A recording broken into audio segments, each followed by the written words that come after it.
Hi friends, welcome back to Hari trends. నేను ఇవాళ మీకు తెలిసిన వంటే కానీ పాతకాలంలో తయారు చేసే విధానంలో చూపిస్తాను. అవే మన తపాల చెక్కలు. వీటిని పెనం మీద వేసుకుంటే అక్కి రొట్టె అంటారు కదా, కానీ ఒక్కసారి నేను చెప్పినట్టు తెపాలకు అంటించి చూడండి. టేస్ట్ అయితే నెక్స్ట్ లెవెల్ ఉంటుంది. ఇక్కడ నేను 1/2 kg బియ్యం పిండి అయితే తీసుకున్నాను. దీనికన్నా ముందు 1/2 కప్పు పచ్చిశనగపప్పును అయితే ఒక అరగంట సేపు నానబెట్టుకోవాలి. మీకు పచ్చిశనగపప్పు ప్లేస్లో పెసరపప్పునైనా యాడ్ చేసుకోవచ్చు. తర్వాత ఒక 8 నుండి 10 పచ్చిమిరపకాయలని మిక్సీలో వేసుకొని మెత్తగా పేస్ట్ లాగా చేసుకొని ఆ పేస్ట్ని అయితే ఈ బియ్యం పిండిలో యాడ్ చేసుకోవాలి. తర్వాత మీరు తీసుకున్న క్వాంటిటీని బట్టి సాల్ట్ని అయితే యాడ్ చేసుకోండి. 1 స్పూన్ జీరాని, ఇంకా నానబెట్టిన పచ్చిశనగపప్పుని, తగినంత కరివేపాకు, కొంచెం కొత్తిమీరని కూడా యాడ్ చేసుకోవాలి.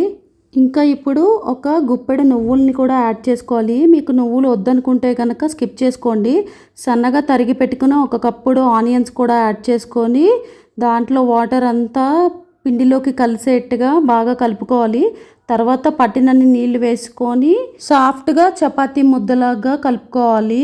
ఇక్కడ ఒకసారి సాల్ట్ని చెక్ చేసుకోండి. మీకు సాల్ట్ కనుక తక్కువ అయితే ఇక్కడ యాడ్ చేసుకోండి. ఇలా కలుపుకున్న ముద్దని ఒక 5 నిమిషాలు అయితే మూత పెట్టి పక్కన పెట్టేసుకోవాలి.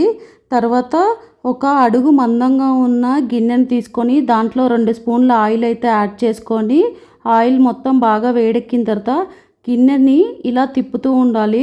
ఆయిల్ మొత్తం గిన్నెకి స్ప్రెడ్ అవ్వాలి. తర్వాత ఇలా చిన్న చిన్న ముద్దల్ని ఇలా అప్పచ్చిలా చేసుకొని ఒక్కొక్క అప్పచ్చిని గిన్నెకి అన్ని వైపులా అతికించాలి. ఇలా గిన్నె మొత్తం ఫుల్ అయ్యేంత వరకు అన్ని సైడ్ల అన్ని అప్పచ్చిల్ని అంటించాలి. ఇలా చేసిన తపాల చెక్కలు పెనం మీద వేసిన వాటికన్నా చాలా టేస్టీగా ఉంటాయి. ఒక్కసారి ట్రై చేసి చూడండి. ఇలా పెట్టిన తర్వాత 5 నిమిషాలకి వాటికి అవే డైరెక్ట్గా ఊడొచ్చేస్తాయి. ఒకవేళ అవి రావట్లేదంటే ఉడకలేదని మళ్ళీ ఇంకొకసారి మూత పెట్టి ఒక 2 నిమిషాలు ఆగిన తర్వాత అప్పుడైతే మళ్ళీ చెక్ చేసుకోండి. స్టార్టింగ్లో మాత్రం కంపల్సరీగా ఆయిల్ తోటి గిన్నె మొత్తం గ్రీస్ చేసుకోవాలి. లేదంటే మాత్రం అది అతుక్కొని మీకు అంతా ఇరిగిపోతాయి, నీట్గా రావు.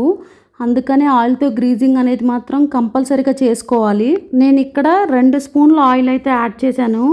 కానీ అవి అచ్చం డీప్ ఫ్రై చేసినట్టు ఎంత కలర్ఫుల్గా ఉన్నాయో చూసారా.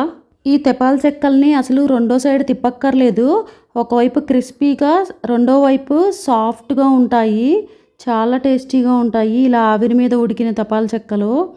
ఆయిల్ కూడా చాలా తక్కువ పడుతుంది. ఒక్కసారి ట్రై చేయండి, అప్పుడు మీకే అర్థమైద్ది ఆ టేస్ట్. ఇలా చేసిన తపాల చెక్కలకి కాంబినేషన్ కర్డ్లో కొంచెం పెప్పర్ పౌడర్ వేసుకొని తినేసేయచ్చు. చాలా బాగుంటాయి. ఎవరైనా మాకు ఆయిలీ ఫుడ్ వద్దు, డీప్ ఫ్రై లాగా క్రిస్పీగా అయితే ఉండాలి అనుకునే వాళ్ళు ఇలా అయితే ట్రై చేయండి. Boy friends.